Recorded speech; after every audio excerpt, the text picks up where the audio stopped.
who am I talking about? Who is qualified to answer the question from a position of concern? What has gone so wrong for the Tories?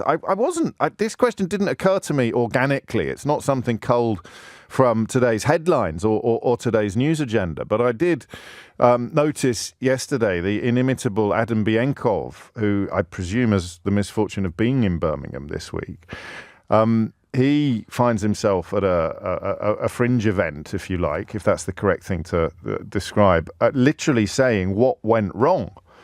And then the list of people on the panel, which appeared beneath the question, what went wrong, looked to me to be very reasonable answers to the question of what went wrong. Obviously, it wasn't intended to look like that. And then this morning, as I flicked my way through socials, as is my wont, I found YouGov, forgive me, not Conservative Home, as I incorrectly mentioned in the little talk-up before the news. YouGov has polled Conservatives, Tory members specifically, on what they think went wrong, or more pertinently, the main reason why they lost the 2024 general election. And I have a feeling that the Anaxamongers will see this as yet more evidence of the disconnect between the membership and the public. The membership, remember, are the individuals responsible for bringing us Liz Truss, bringing us the magnificent administration of Elizabeth Truss, the 9 days, I think. Lady Jane Grey, de nos jours, the 9 days, I think, that are left, the Economist calculated when they were concluding that it was roughly the shelf life of a lettuce. Was it 9 days or 10 days? If you removed the period of mourning, of state mourning, national mourning for the late Queen, she managed to do untold amounts of damage in such an extraordinarily short amount of time. And it was the members who preferred her to Rishi Sunak. And indeed, I had to write something this weekend for an academic tome, would you believe, a kind of viewpoint for an academic book that your children will be studying for years to come, I hope. And I had to double check stuff was true. I had to double check the list, this sort of catalogue of extraordinary praise for Liz Truss from people whose careers don't seem to have been affected at all. There's a bloke at the Times called Trevor Kavanagh, a bloke at the Telegraph called Alistair Heath, the editor of the Daily Mail. They were all queuing up to describe this as an absolutely incredible piece of fiscal policy. Farage saying it was the best budget he'd ever seen. The Institute of Economic Affairs having kittens about it, so excited were they. And then within a week, within hours, in fact, I think almost before Kwarteng had sat down in the House of Commons, the wheels had come off.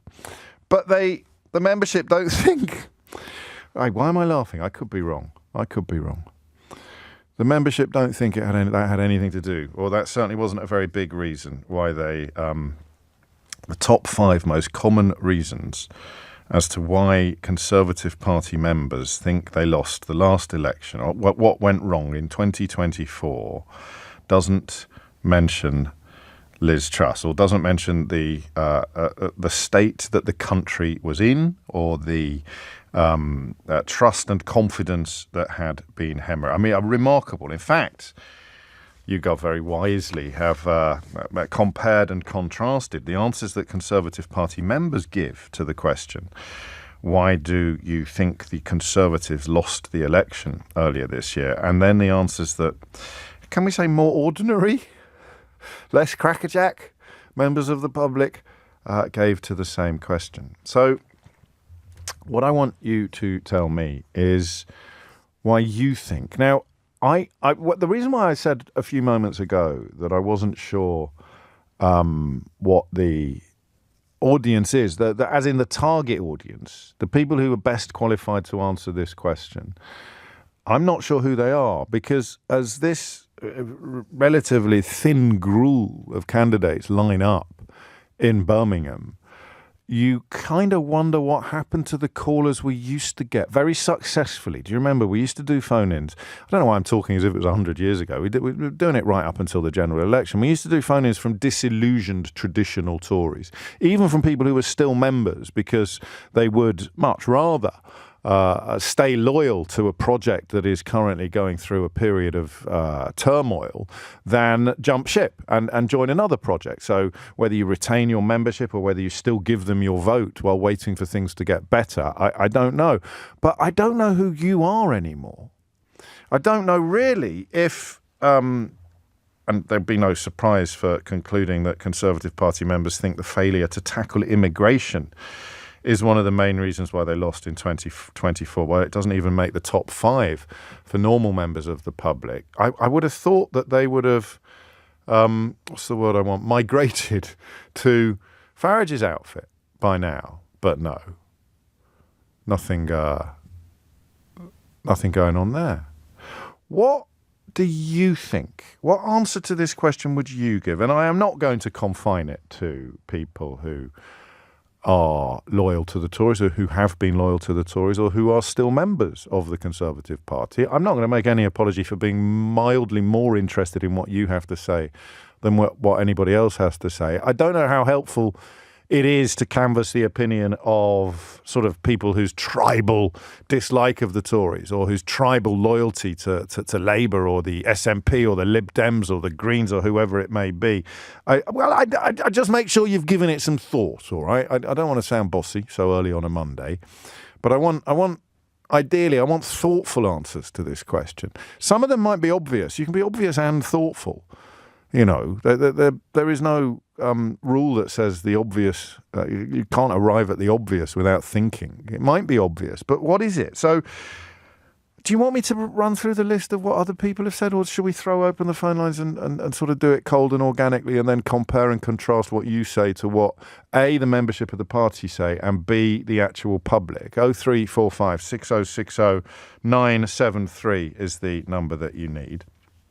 As the Conservatives convene in Birmingham to reboot, I think that's a good use of the word, actually. It gets overused a lot, doesn't it? But reboot is a really good word. They kind of need to reboot. Of the 4 candidates, there are different levels of rebooting, different levels of recognition. They're all in agreement that the country... This is the bit, that's why I mentioned a moment ago, I was writing something at the weekend. The bit that was mad, actually, and the bit I had to double check on, was how unanimous they are about the state of the country. I mean, all of them speaking as if the challenge ahead is immense. The mess of the United Kingdom is immeasurable. And they managed to do this. And this is why I wonder what the sort of future of this party is in the short term and the long term. How you can talk about the scale of catastrophe visited upon these islands and burnish your credentials to help fix it without acknowledging that much of the catastrophe is a consequence of being in charge for 14 years. I can't remember. Can you? Enough of the past to make meaningful comparisons. What's it like? What was it like when Cameron got in after 13 years of Labour? Was that right? 13 years, 97 to 2010. Yeah. So, and then we've had 14 years of Tories. What's it like? Do we all need time to recalibrate and reconsider what opposition actually means? The idea that you can be in charge for 14 years and then mount a leadership campaign based on how awful everything is and how you're the person to fix it seems to me to be evidence of something quite new, evidence of something quite novel. I don't know if it's... I mean, listen, it's not even sort of criticising the record. It's acknowledging the record and saying all of these people were in the wheelhouse. They all had positions of varying degrees of seniority. Some of them held some of the great offices of state.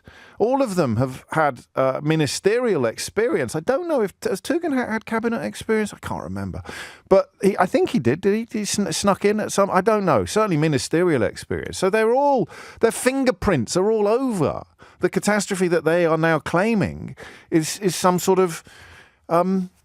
They have a remedy for that. They have the prescription to fix things. So 0345 6060 973 is the number you need. What do you think went wrong for the Tories in the not just the election, but in the run-up to the election. I love the phrase that John Sopel has coined. I think he coined it. If he nicked it, then it's up to him to come clean. He called it a loveless landslide for Labour. And that's absolutely right. It's very wide but very shallow. It has excited desperation in the usual quarters, but and proof of desperation comes from this very simple question. How do you think the stories about his colleague Wahid Ali giving him suits and spectacles, how would that be reported if he'd actually broken any rules? Oh, you hadn't thought of that before, had you?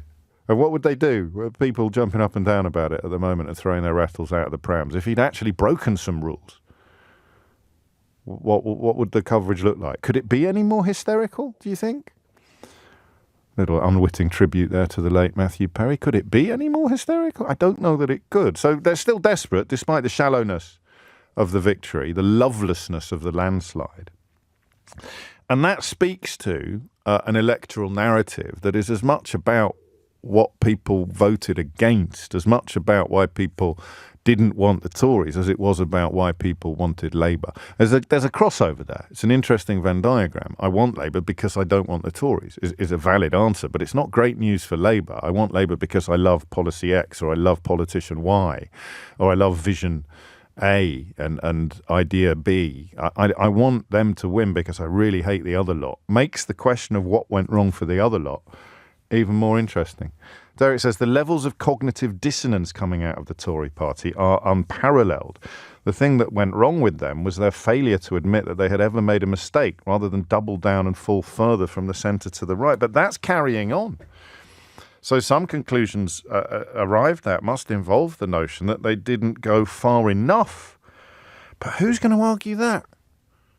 0345 6060 973. So, as various panels and collections of Conservative grandees convene in Birmingham to consider the question of what went wrong for them in the 2024 election, as YouGov, the pollsters, asked directly what went wrong, or why did you lose in 2024, and the membership and the British public at large, two very separate constituencies, offer up their answers to that question. I'm asking you. If you hit the numbers now, you will get through. If you are a Tory, and I hope we can still have civilised discourse, there are reasons to be encouraged by the prospect of you not being out of power for 2 or 3 parliaments at the moment. Labour have hardly covered themselves in glory in the first weeks, albeit some of the reporting of some of the stories has been hysterical. If you are a traditional Conservative, what the heck do you think went wrong? And what does the path ahead look like? And if you're not, if you are either an objective observer